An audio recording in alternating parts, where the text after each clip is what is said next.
কালো জাদুতে সাধের সংসার শেষ, কারো এমন ক্ষতি করা একদমই ঠিক না। যখন এসএসসি পরীক্ষা দেই তখন সে আমাকে প্রপোজ করে, আমাকে খুব ভালোবাসতো। আমাকে প্রপোজ করাতে এক পর্যায়ে আমি সেটা অ্যাকসেপ্ট করে নিই এবং দুজনের মধ্যে খুব ভালো একটা রিলেশন বন্ডিং তৈরি হয়। কিন্তু ওর একটা সমস্যা ছিল, ও আমাকে কোনো ছেলের সাথে কথা বলতে দিত না। ও আমাকে শুধু ছেলে না, যে কোনো মেয়ে হোক ছেলে হোক খুব একটা বেশি মিশতে দিত না, কথা বলতে দিত না। ও চাইতো সবসময় আমি ওকে সময় দিই। এক কথায় বলতে ও আমার প্রতি খুব উইক ছিল, খুব উইক। খুবই ভালো রিলেশনশিপ ছিল আমাদের, রিলেশনের মধ্যে কোনো ঝগড়াঝাটি কোনো ঝামেলাই হয় নাই। এরপরে আমি ইন্টারমিডিয়েট যখন ভর্তি হলাম তখন দুজন একটু আলাদা কলেজে চলে গেলাম, আলাদা জায়গায় চলে গেলাম।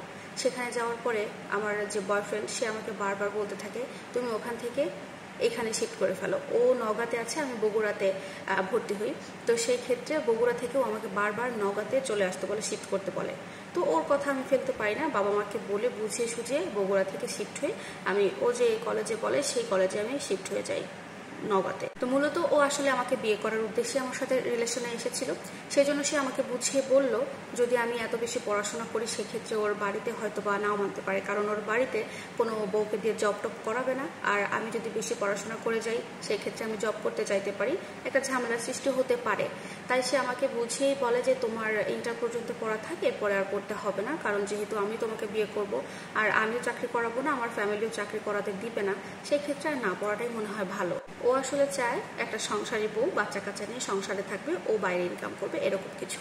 তো যাই হোক আমি মেনে নিলাম। তো এরপরে কিছুদিনের মধ্যে ওর পরিবার থেকে আমার পরিবারের প্রপোজাল পাঠানো হয় এবং বিয়ে শাদীর ব্যাপারে কথা চলতে থাকে। এরপরে আমাদের কথাবার্তা বলে সবার সাথে এঙ্গেজমেন্টের একটা দিন ফিক্সড করা হয়। তো কথা অনুযায়ী এঙ্গেজমেন্ট হয় এবং এঙ্গেজমেন্টের দিন হঠাৎ করেই কোনো একটা ব্যাপারে হয়তো বা ওর পরিবারের লোকজন, বলতে গেলে ওর বাবা মাই এসে আমার বাবা মাকে একটু অপমানজনক কথাবার্তা বলে। মানে এই ধরনের কথা বলে যে মেয়েকে কিভাবে শিক্ষা দিয়েছেন, কিভাবে ছেড়ে দিয়ে রেখেছেন, এভাবে কলেজে গিয়ে প্রেম করে, এই টাইপের কিছু কথা বলে আমার বাবা মাকে অপমান করে। এখন পরবর্তীতে যখন আমি এই বিষয়টা জানতে পারি তখন তো আমার খারাপ লাগছে যে আমার পরিবারকে কেউ অপমান করবে, সেই পরিবারে আমি বউ হয়ে যাব, এটা আমার কাছে আসলে মানতে পারছিলাম না। তাই আমি ওকে, আমার বয়ফ্রেন্ডকে আমি জানাই যে এঙ্গেজমেন্ট রিংটা দিয়ে গেছো এটা আমি তোমাকে ব্যাক করে দেবো, আমি বিয়ে করবো না, কারণ তোমার বাবা মা এমন করছে আমার বাবা মার সাথে। তো যাই হোক, এখন আমি এই কথা বলে তো সে সুইসাইড করবে, নিজেকে বাঁচিয়ে রাখবে না, নানান ধরনের মানে ব্ল্যাকমেল সে করছিল, কারণ ও আসলে আমাকে ভালোবাসে। পরবর্তীতে অনেক ঝামেলা হওয়ার পরে বিষয়টা আসলে মেনে নেই যে ঠিক আছে, যা হওয়ার হয়েছে, যেহেতু ভালোবাসে বিয়েটা হোক।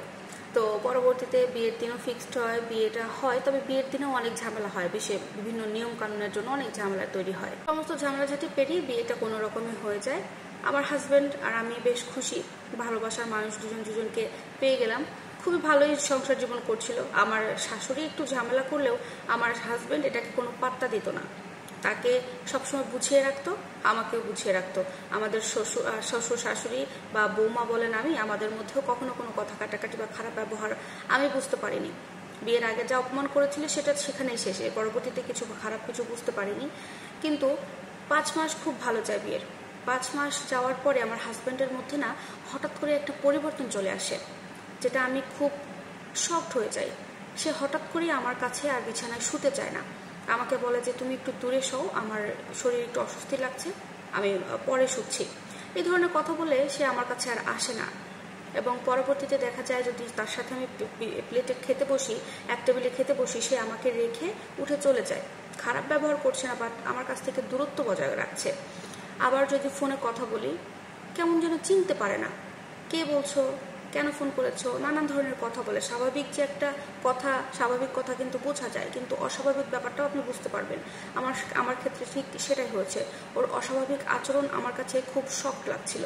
পরে আমার খুব মন খারাপ হয়, একটু কথা কাটাকাটি করে আমি সেখান থেকে বাবার বাড়িতে চলে যাই যে এমনটা কেন করছো। আমি তখন বুঝতে পারিনি যে ওর সাথে কি হচ্ছে। ঠিক 6 মাসের মাথায় আমি বাড়িতে ছিলাম, ওই মুহূর্তে আমি ওকে একবার ফোন দিই, ও বলে যে তুই কে ফোন করছিস আমাকে, আমি তোকে তো চিনতে পারছি না।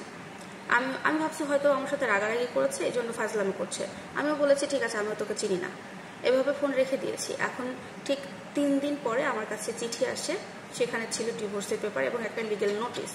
আর লিগেল নোটিশে ছিল আমি ওই বাড়ি থেকে 2 লক্ষ টাকা 6 ভরি গহনা নিয়ে পালিয়েছি, আর ডিভোর্সের পেপারটা ছিল। আমার সাথে এটা কি হয়ে গেল আমি কিছুই বুঝতে পারলাম না। পরবর্তীতে আমি আমার হাজব্যান্ডের কাছে গিয়ে দেখা করে এগুলো কি আমার দোষটা কি?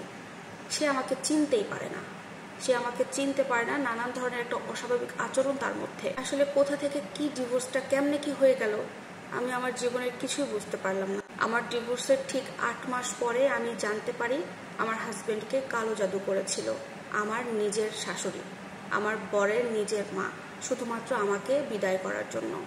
আমাকে সে মন থেকে মানতে পারেনি, কিন্তু ছেলেকে কিছু না বলে সে কালো জাদু করে তার জীবন থেকে আমাকে সরিয়ে দিল। মানুষের এমন ক্ষতি অন্তত করা ঠিক না। একটা মা কিভাবে পারে তার ছেলের জীবন থেকে তার ছেলের বউকে সরিয়ে দিতে? এই কালো জাদুতে আমার জীবনটা শেষ হয়ে গেল। প্রিয় দর্শক, এই স্টোরিটি বিউটি নামের একটি আপু পাঠিয়েছেন এবং আপুর বাসা ছিল খুলনাতে। ওনার খুবই মর্মান্তিক একটা ঘটনা আমাদের সাথে শেয়ার করেছে। আশা করছি আপনারা ভিডিওটা শুনে বুঝতে পারছেন। তো ভিডিওটি কেমন লাগলো অবশ্যই কমেন্টে জানাবেন। আল্লাহ হাফেজ।